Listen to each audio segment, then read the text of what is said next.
And glad you mentioned Lightning because I hear about it sometimes, but I never know what's actually happening. And so I'd love to go a little bit deeper into stacks because you're trying to provide potentially DeFi in this Bitcoin protocol and potentially even NFTs and metaverse plays, I'm guessing, if that's what's here. What does the future potentially look like for stacks?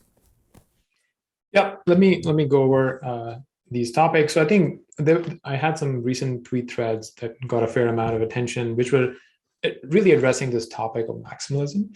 And I was actually pointing out some logical flaws in the thinking of maximalism. Like let me bring out a few of them because I think they'll be interesting for the audience. So a lot of the thinking in the maximalist crowd is that Bitcoin is going to become the reserve currency of the world. It's like almost like everyone's like on board. Yes, Bitcoin is going to become the reserve currency of the world.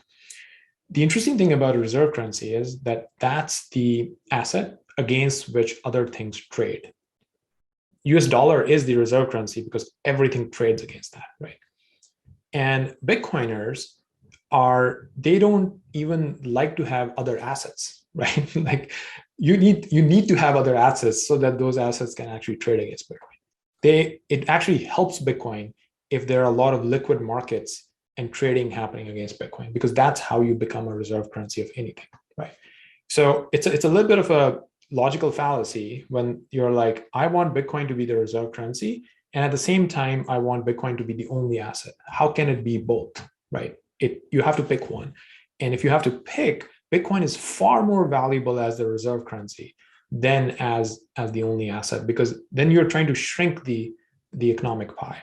If you're saying that other types of assets should not exist, I think there should be a ton of different types of assets, but they should trade against Bitcoin, which is not the direction the world is heading in. Because if you look at the early stages of crypto, most of the trading activity used to happen against the BTC pair. Slowly, that has actually started shifting to stable coins like Tether, and even other systems like ETH and others. And I think that's like a missed opportunity for Bitcoin. You are already the number one trading pair, and you're actually losing market share.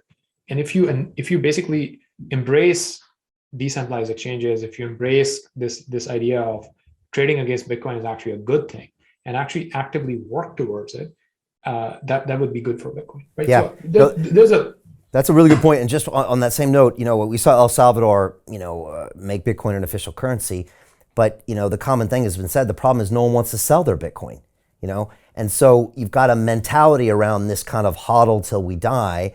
And like you said, but we also want to be the reserve currency, but those philosophies don't mix, as you said.